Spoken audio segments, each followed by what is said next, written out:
Benar Tuhan, Engkau segalanya bagi kami. Kami ada malam hari ini semata-mata karena anugerah Tuhan. Terima kasih kami umat-Mu masih Tuhan izinkan untuk kami boleh memuji, menyembah Engkau, memuliakan Engkau Tuhan. Karena tujuan hidup kami adalah untuk memuliakan Engkau, menyenangkan hati Engkau Bapa. Terima kasih Tuhan, kami sudah memuji, memuliakan nama Tuhan. Saatnya Bapa kami akan mendengarkan sebagian daripada firman-Mu. Kiranya pengurapan Tuhan untuk hamba-Mu yang akan menyampaikan kebenaran firman-Mu buat setiap kami Bapa.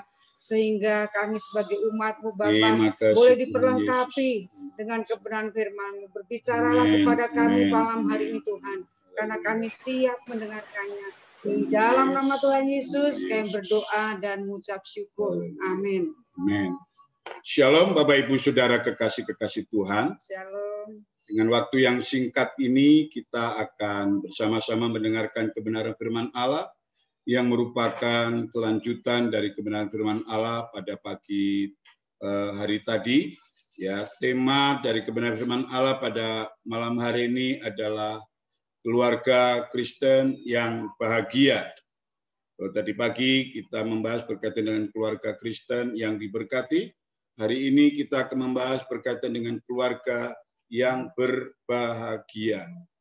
Bapak Ibu Saudara kekasih Tuhan, keluarga Kristen adalah bila didefinisikan itu persekutuan hidup antara ayah, ibu dan anak yang telah percaya dan menerima Yesus Kristus sebagai Tuhan dan Juru Selamat secara pribadi, serta meneladani hidup dan ajaran-ajarannya dalam kehidupan sehari-hari.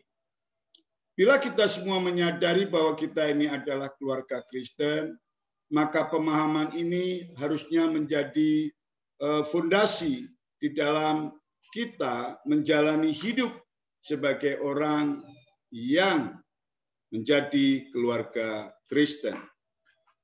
Pada malam hari ini, saya ingin mengambil kebenaran firman Allah yang terdapat dalam Kejadian pasal 26. Ya, nanti Bapak Ibu Saudara sekalian boleh membaca dari ayat pertama sampai dengan ayat yang terakhir supaya kita betul-betul memahami. Bila hari ini Bapak Ibu bisa boleh menyimak Alkitab masing-masing, ya itu akan sangat jauh lebih baik. Namun pada malam hari ini saya ingin memberikan sebuah pemahaman berbicara dari ayat-ayat yang terdapat dalam Kejadian pasal 26 tersebut.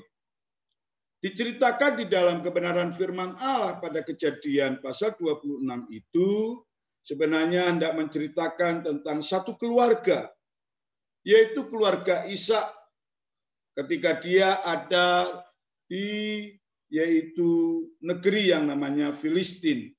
Dan di sana terjadi sebuah kelaparan yang luar biasa. Tapi dengan situasi kondisi inilah maka bisa kita melihat dengan baik ya apa yang terjadi di dalamnya. Pergumulan-pergumulan apa yang terjadi dan di sanalah maka kita akan menemukan sebuah kebahagiaan yang nyata Bapak Ibu Saudara kekasih Tuhan. Dikatakan di dalam ayat yang pertama hingga ayat selanjutnya, maka timbullah kelaparan di negeri itu. Ini bukan kelaparan yang pertama yang telah terjadi dalam zaman Abraham. Sebab itu Ishak pergi ke Gerar kepada Abimelek, raja orang Filistin. Lalu Tuhan menampakkan diri kepadanya serta berfirman, janganlah pergi ke Mesir, diamlah di negeri yang akan kukatakan kepadamu. Tinggallah di negeri ini sebagai orang asing, maka aku akan menyertai engkau dan memberkati engkau. Sebab kepadamulah dan kepada keturunanmu akan kuberikan seluruh negeri ini, dan aku akan menepati sumpah yang telah kuikrarkan kepada Abraham, ayahmu. Bapak Ibu Saudara kekasih Tuhan, di dalam membangun sebuah rumah tangga, tidak selamanya kita mendapatkan yang namanya sukacita, kebahagiaan, terus-menerus secara rutin tanpa ada hal-hal yang menghalangi kita. fakta di lapangan membuktikan justru banyak kehidupan keluarga Kristen yang hidupnya, yang awalnya berada dalam kondisi yang tidak bahagia, tetapi ketika dia belajar memaknai hidup dalam kebahagiaan, maka berbahagia dia. Berpijak dari apa yang saya katakan tadi, keluarga Kristen adalah keluarga yang bukan tidak ada masalah. Keluarga Kristen selalu keluarga yang berdampingan dengan yang namanya masalah. Bapak Ibu Saudara kekasih Tuhan, kebahagiaan tidak ditentukan oleh situasi kondisi yang ada di luar, tetapi dari dalam hati kita. Ini prinsip yang harus Bapak Ibu pegang sebagai umat Tuhan. Ishak, bila kita membaca ayat pertama dan selanjutnya tadi, bahwa mengalami satu situasi dan kondisi sulit yang boleh dikatakan yaitu yang namanya kelaparan. Mengapa permasalahan itu Tuhan izinkan terjadi di dalam kehidupan Ishak? Dan kalau boleh kita aplikasikan dalam kehidupan kita, kenapa kita sudah menjadi orang Kristen, tetapi kenapa masalah itu masih terjadi di dalam hidup kita? Bila kita merenung sejenak, maka kita akan memahami bahwa bila itu atas izin Tuhan, Tuhan punya rancangan yang indah dalam hidup kita. Nah, inilah yang harus kita pegang. Kita harus memiliki pemikiran yang positif di dalam kehidupan kita yang memiliki keluarga Kristen. Yang kedua, Bapak Ibu Saudara kekasih Tuhan, kalau kita membaca di dalam ayat yang ke-9 hingga sampai 11, di sana jelas sekali Bapak Ibu, ya, keluarga bahagia adalah keluarga yang tetap menjaga kemesraan dalam rumah tangga. Dikatakan di dalam ayat yang ke-9, lalu Abimelek memanggil Ishak dan berkata, sesungguhnya dia istrimu. Awalnya Abimelek, raja orang Filistin ini tidak tahu kalau ya Ishak itu sudah beristrikan Ribka. Tetapi ketika melihat dalam ayat 9 ini, baru dia tahu. Sesungguhnya dia istrimu, masakan engkau berkata, dia saudaraku. Jawab Ishak kepadanya, karena pikirku, jangan-jangan aku mati karena dia. Tetapi Abimelek berkata, apakah juga yang telah kau perbuat ini terhadap kami? Mudah sekali terjadi. Salah seorang dari bangsa ini tidur dengan istrimu, hingga dengan demikian engkau mendatangkan kesalahan atas kami. Lalu Abimelek memberi perintah kepada seluruh bangsa itu, siapa yang mengganggu orang ini atau istrinya, pastilah ia akan dihukum mati. Bapak Ibu Saudara kekasih-kekasih Tuhan, bila kita membaca ayat-ayat sebelumnya, maka kita temukan di sana bahwa Ishak itu bermesraan bersama dengan istrinya yaitu Ribka dalam kondisi kelaparan dan banyaknya permasalahan. Kalau boleh saya katakan bahwa permasalahan itu bukanlah menjadi sebuah penghalang bagi kehidupan seorang rumah tangga untuk menjaga yang namanya kemesraan. Maka ada nyanyian, kemesraan ini janganlah cepat berlalu. Seharusnya itu menjadi bagian dari komitmen kehidupan orang yang sudah berumah tangga. Masalah apapun yang terjadi, Bapak Ibu, jangan itu menjadi penghambat di dalam kehidupan kita. Kebahagiaan ditentukan dengan hati yang benar, beres, dan baik. Nah, ini yang perlu Bapak Ibu pahami. Kebahagiaan ditentukan dengan hati yang benar, beres, dan baik. Meskipun kadang-kala masalah itu datang bertubi-tubi, tetapi ketika antara suami istri memiliki pemahaman yang benar, memiliki pemahaman dan perilaku yang beres dan baik, maka saya yakin masalah pergumulan apapun yang terjadi bukanlah menjadi penghalang untuk menciptakan kemesraan di dalam kehidupan rumah tangganya. Menjaga hati, Bapak Ibu Saudara kekasih Tuhan, adalah salah satu prioritas sarana menciptakan kebahagiaan dalam keluarga. Bila pada malam hari ini engkau mungkin ada yang tidak beres di dalam membangun relasi antara suami istri karena kesalahpahaman, marilah kita belajar menjadi pribadi yang memiliki hati benar, beres, dan baik. Ciptakan suasana pengampunan di dalamnya. Hidup saling mengampuni bukan saling melukai. Itu kunci utama agar kemesraan itu tetap terjaga dengan baik. Kebahagiaan keluarga Kristen yang pertama, bukan menjadi sebuah penghalang bila masalah itu hadir. Yang kedua, tetap menjaga yang namanya kemesraan di dalam rumah tangganya seperti Ishak menjaga kemesraan dengan istrinya. Yang ketiga, Bapak Ibu Saudara kekasih Tuhan, keluarga yang tetap menabur meskipun dalam situasi sulit. Dan di sana saya temukan di dalam ayat yang ke-12, di mana firman Allah berkata, maka menaburlah Ishak di tanah itu, dan dalam tahun itu juga ia mendapat hasil 100 kali lipat.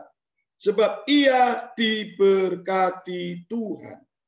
Ingat baik-baik kata-kata, sebab ia diberkati Tuhan. Bapak Ibu Saudara kekasih Tuhan, berbicara tentang menabur itu merupakan bagian dari kehidupan rumah tangga Kristen. Menabur itu tidak harus menjadi kaya dulu. Menabur itu tidak harus punya dulu. Ada banyak hal yang bisa kita tabur di dalam perjalanan hidup kita sebagai keluarga-keluarga Kristen. Menabur doa, menabur kasih. Nah, ada bahasa kasih. Kalau boleh saya sini simpulkan ada 5 hal penting. Yang pertama, tetap mengatakan perkataan yang positif. Dengan kita berkata-kata positif, Bapak Ibu Saudara kekasih Tuhan, terhadap pasangan kita, sadar tidak sadar itu sudah bagian dari menabur. Bukan hanya dengan pasangan kita, tetapi mungkin dengan tetangga kanan kiri, muka belakang, atau orang-orang kawan sekerja kita di tempat di mana Tuhan mengkaryakan kita di dalamnya. Yang kedua, memiliki waktu bagi keluarganya. Ada banyak orang mengejar ya kedudukan, pendidikan, kekayaan, sampai lupa keluarganya. Tapi mari kita ingat dan sadar, memiliki waktu bagi keluarganya itu punya peran penting. Kalau saudara ingin keluarga Bapak Ibu bahagia, berikanlah waktu buat keluarga dalam kebersamaan, minimal makan bersama, bersaat teduh bersama, membahas firman bersama, berdiskusi, memecahkan masalah bersama. Tidaklah salah. Anak dilibatkan, itu pun tidaklah salah. Mari kita belajar untuk memberi waktu bagi keluarga kita. Yang ketiga, bahasa kasih itu bisa terwujud seperti memberi yang terbaik bagi keluarganya. Memberi yang terbaik bagi keluarganya. Apa? Ya bisa saja banyak hal. Tenaga, pikiran, kehendak, dan kemauan. Bisa saja itu terjadi. Yang keempat, sentuhan yang berarti bagi keluarganya. Kata sentuhan itu berbagai macam. Bisa sentuhan tangan, pelayan, bisa juga dalam konteks memberi hadiah, ataupun mungkin sentuhan dalam hal-hal yang berhubungan dengan yaitu materi. Dan yang terakhir adalah melayani keluarga dengan kasih. 5 hal ini kalau saya mengamati bukan semakin meningkat di dalam kalangan kehidupan keluarga-keluarga Kristen untuk sekarang ini. Justru agak semakin memudar karena terkontaminasi dengan kehidupan, alat-alat media teknologi, dan bukan hanya itu saja. Karena tuntutan kehidupan, terlebih masalah ekonomi. Dalam berhadapan dengan COVID-19 ini, banyak orang yang tidak lagi memikirkan keluarga, seperti yang saya katakan tadi, yang tetap menabur meskipun dalam situasi sulit, tapi justru sebaliknya, bukan menabur, tetapi kadang-kala banyak mencari gara-gara. Memang ini tidaklah mudah, tetapi mari kita berusaha untuk mengembangkan potensi untuk hidup menabur. Bukankah Tuhan berkata lebih berkat memberi daripada menerima? Itulah firman Tuhan. Tuhan mengajarkan agar kita ini menabur, agar kita ini juga akan menjadi orang-orang yang menuai. Ishak memiliki prinsip yang sangat luar biasa bagi saya. Seperti tadi dikatakan dalam ayat yang ke-12, dalam situasi sulit, Ishak tidak putus asa. Ishak tidak patah semangat. Tetapi Ishak justru dalam ayat 12 dikatakan, maka menaburlah Ishak di tanah itu, dan dalam tahun itu juga ia mendapat hasil 100 kali lipat. Karena apa? Sebab ia diberkati Tuhan. Kalau Ishak diberkati Tuhan, pasti ada unsur-unsur yang positif yang ada di dalam diri Ishak. Ishak adalah sosok pribadi, seorang kepala rumah tangga yang bertanggung jawab terhadap istri dan juga para pengikut-pengikutnya. Ishak bukan orang yang marah-marah ketika punya masalah. Bukan mudah tersinggung ketika mendengar perkataan-perkataan yang tidak tepat, tidak pas bagi dirinya. Tetapi Ishak adalah sosok pribadi. Kalau Tuhan memberkati, pasti Ishak diperkenan oleh Allah. Nah, ini yang perlu kita selidiki lebih jauh. Tapi memang faktanya kalau saya meneliti lebih jauh, memang Ishak adalah seorang suami atau seorang yang bertanggung jawab terhadap keluarga. Dalam keluarganya maupun dalam keluarga besarnya. Yang ketiga, yang keempat, Bapak Ibu Saudara kekasih Tuhan, yaitu keluarga yang suka kedamaian. Di dalam ayat 19, Bapak Ibu Saudara kekasih Tuhan, hingga sampai dengan ayat 22 firman Allah berkata, ketika hamba-hamba Ishak menggali di lembah itu, mereka mendapati di situ mata air yang berbual-bual airnya. Lalu bertengkarlah para gembala Gerar dengan para gembala Ishak. Kata mereka, air ini kepunyaan kami. Dan Ishak menamai sumur itu Esek, karena mereka bertengkar dengan dia di sana.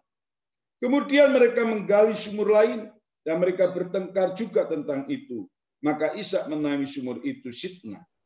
Ia pindah dari situ dan menggali sumur yang lain lagi. Tetapi tentang sumur ini mereka tidak bertengkar. Sumur ini dinamainya Rehobot.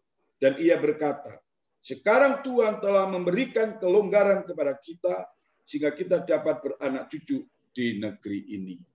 Bapak, Ibu, Saudara, kekasih-kekasih Tuhan, di dalam kehidupan masa kini, tentu tidak mudah menemukan ciri-ciri orang yang membawa damai, baik dalam keluarga maupun dalam pekerjaan. Khususnya saat ini banyak orang yang melupakan apa saja yang dikehendaki Tuhan dalam hidup. Dan memang itu sebuah fakta, apalagi dengan kondisi COVID-19 ini. Seringkali ada banyak orang yang lebih senang melakukan apa yang jahat di mata Tuhan karena tergoda oleh yaitu hal-hal yang berbau duniawi. Rasa marah, kebencian, sombong, dan sebagainya, arogansi, merasa dirinya seorang pemimpin yang hebat, punya anak buah, tidak memperhatikan kondisi-kondisi orang lain, termasuk juga di dalamnya berkaitan dengan keluarga. Bapak, Ibu, Saudara, kekasih-kekasih Tuhan, sebagai umat Tuhan, tentu Ishak dan kita sebagai umatnya, yang paling penting adalah mari kita berusaha untuk menjadi pendamai di dalam melakukan banyak hal agar kita ini hidup semakin diperkenan oleh Tuhan. Ishak beserta dengan bawahan-bawahannya ketika orang-orang di sekelilingnya tidak suka lalu mengadakan pertengkaran, Ishak bukan merespon, tetapi Ishak menghindar. Menghindar bukan karena kalah, tetapi dia masih banyak cara cari tempat yang lain untuk bisa melakukan hal yang jauh lebih baik. Dan faktanya, Ishak menemukan sebuah tempat yang akhirnya dinamai sumur itu adalah Rehoboth. Bapak Ibu Saudara kekasih-kekasih Tuhan, ini menjadi sebuah pembelajaran bagi kita. Pertengkaran tidak ada manfaatnya, tidak ada untungnya. Dan tidak bisa untuk menjadikan keluarga bahagia. Oleh sebab itu, marilah kita belajar memperkecil pertengkaran di dalam rumah tangga kita, pertengkaran di tempat di mana kita bekerja. Marilah kita belajar untuk menjadi pendamai. Itulah kunci yang penting di dalam kehidupan kita. Itu yang Tuhan kehendaki di dalam diri kita. Yesaya 48 ayat 18 firman Allah berkata, Bapak Ibu Saudara kekasih Tuhan, sekiranya engkau memperhatikan perintah-perintahku, maka damai sejahteramu akan seperti sungai yang tidak pernah kering, dan kebahagiaanmu akan terus berlimpah, seperti gelombang-gelombang laut yang tidak pernah berhenti. Dan dikatakan di dalam 1 Petrus pasal 3, 9-10, dikatakan, dan janganlah membalas kejahatan dengan kejahatan, atau caci maki dengan caci maki.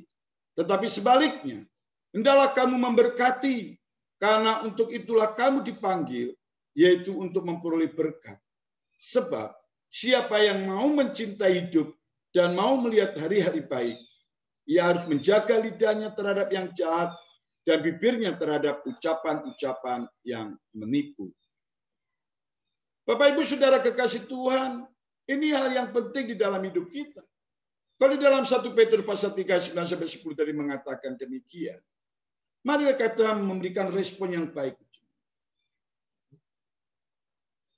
Bapak Ibu Saudara kekasih Tuhan, mari kita memberikan respon yang baik tentang kebenaran firman Allah.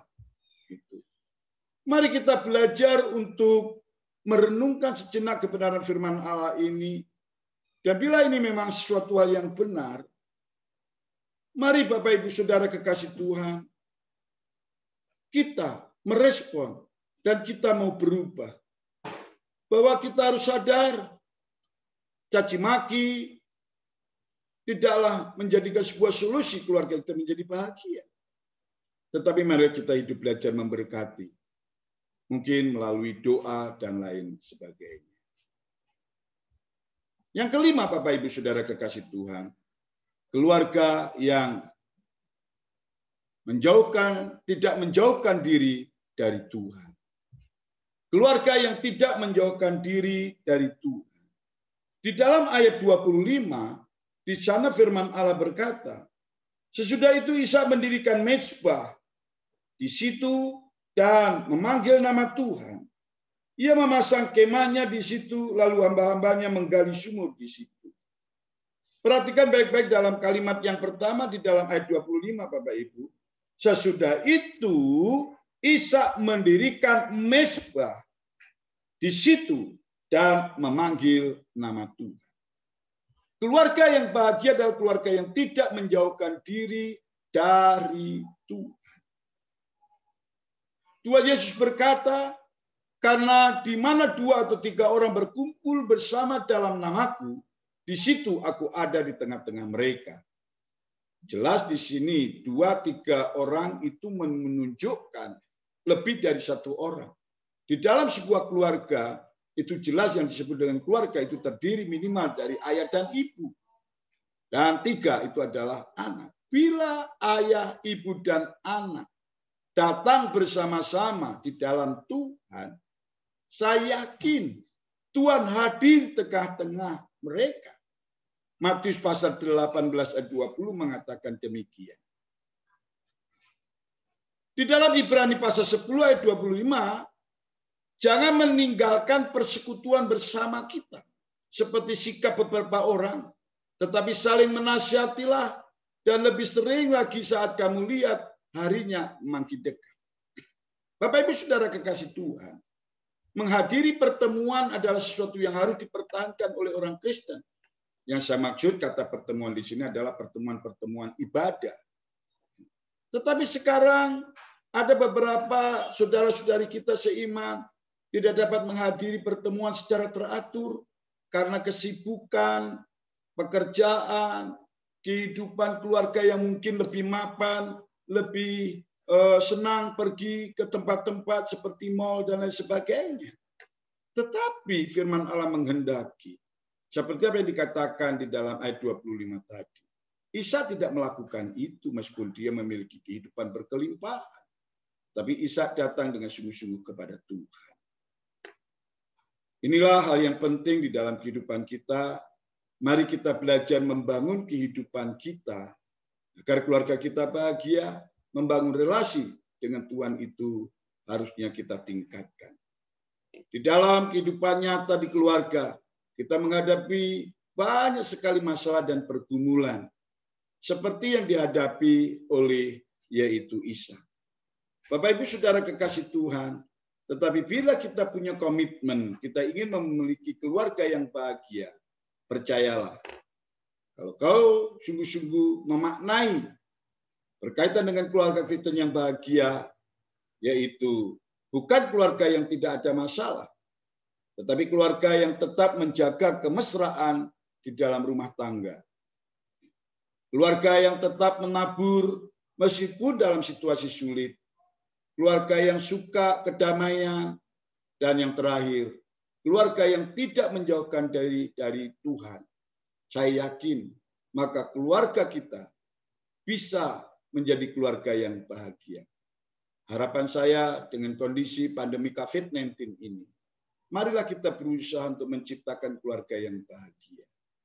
Kiranya 5 hal indikator ini menjadi bagian dari hidup kita.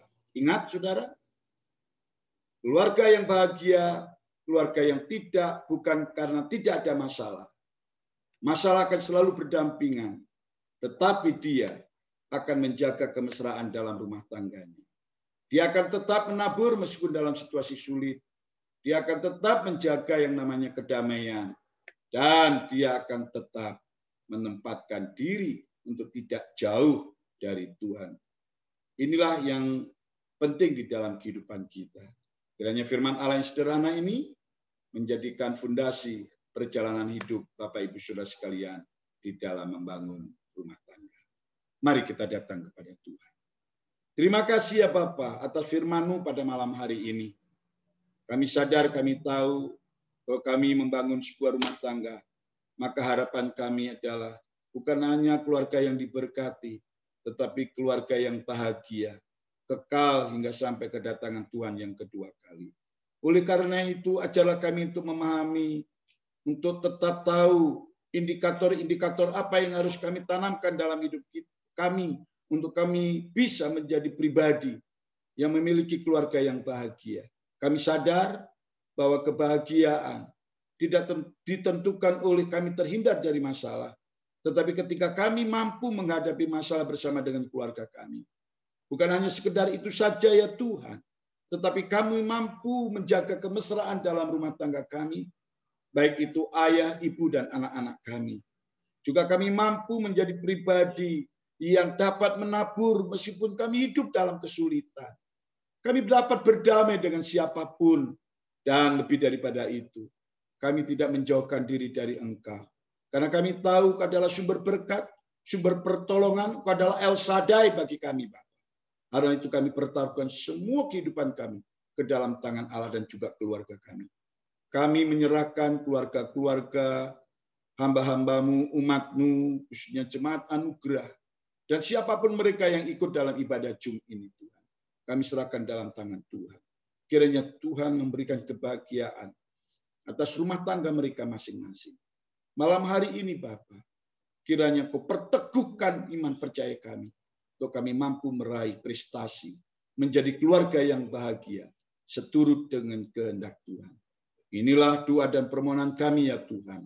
Semuanya kami peralaskan di dalam nama Tuhan kami, Yesus Kristus. Saudara kekasih Tuhan, mari kita mengangkat tangan, menaikkan doa Bapa kami yang Tuhan ajarkan kepada kita.